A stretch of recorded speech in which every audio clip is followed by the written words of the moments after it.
to choose between myself being raped or his daughter being raped. My husband broke down in uncontrollable tears. One of them hit him saying, "Yoruba bastard, you dey cry, idiot." They now gave him an option that he should be raped by one homosexual among them. My husband, a devout Muslim. My husband is a devout Muslim. He told them that homosexual and rape of any kind was against Islam. They hit him with the butt of AK-47. What do you know about Islam? You can imagine, you are being asked to choose between being raped by a homosexual, your daughter just 9 years old, or your wife being raped. They gave the fourth option. If you fail to choose one, we would rape your daughter, rape you, the man, and rape me, the wife. I made myself the sacrificial lamb. My husband begged, saying they should name any price. One of them asked him to bend down. 3 beastly criminals sat on his back, jumping until he was too weak to stand.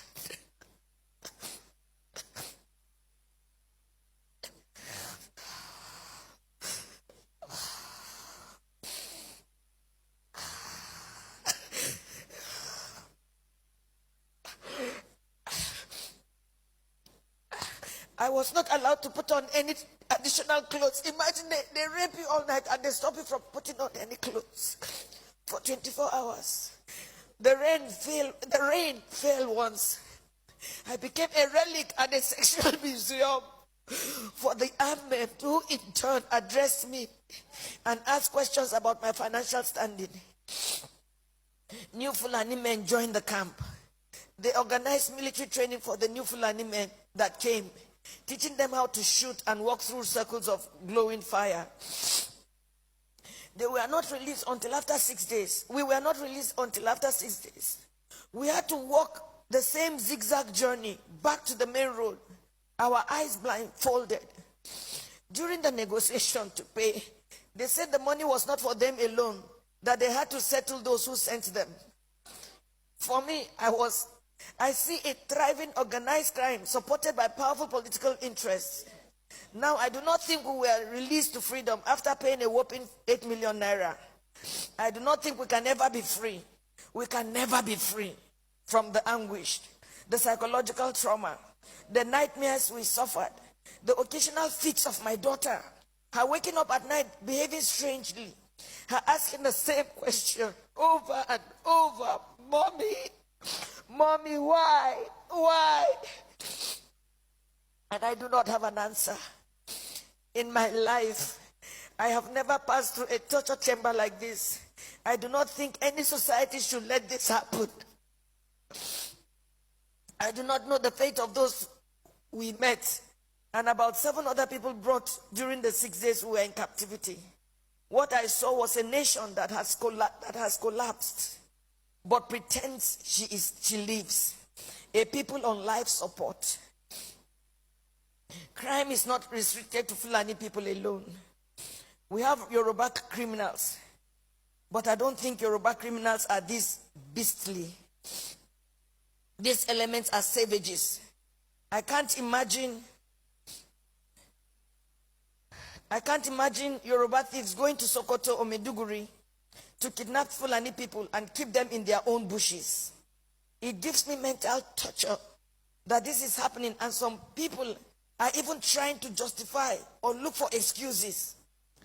Well, as a devout Muslim,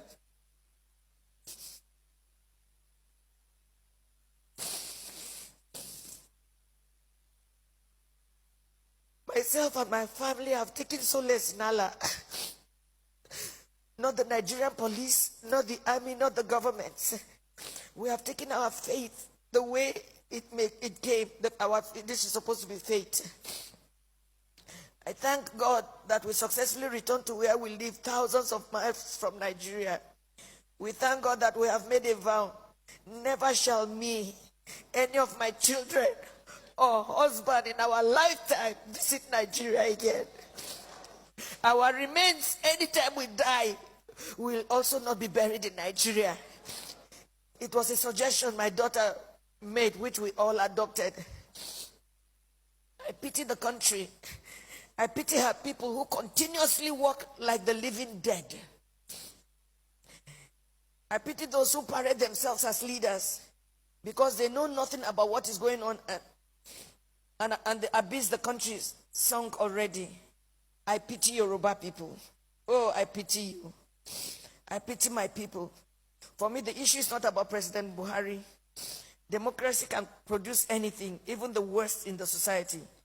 What I worry about is the conspiracy of silence by the people themselves, the ignorance, the treachery, and the illusion that one day things will get better through another election. Since I was born in Nigeria, each year had led from bad to worse and on and on. I do not have a solution to what is going on, but I think very soon hell will let loose upon the earth as long as there is no law and order and anarchy and the rule of brutes in the order of the day.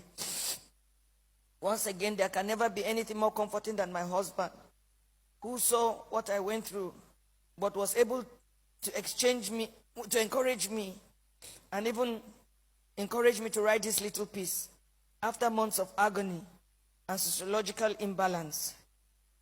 Good night, Nigerians. I told you that there was a little difference between this particular case and the person in our church that this happened to. After a lot of them sexually did whatever they did, she started bleeding. They took sand and shoved and pumped into her to stop the bleeding. So this, I'm not reading what I haven't heard. I'm just glad that these people articulated their own. Mr. President, sir,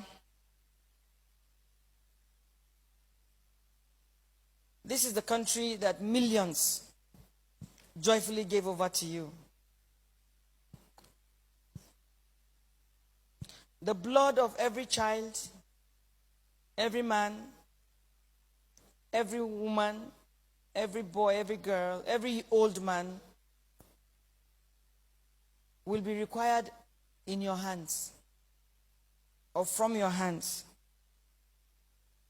because the buck stops with you. I am still amazed at your silence, sir. I'm amazed. I'm amazed at how iPod can quickly be stopped. And this goes on, and I have never heard your voice saying this is wrong, let it stop. Sir, kada ka ci amanan mutane. Allah ba azalumin kowa bane. Abinda kowa ya shuka shi ma zai girba.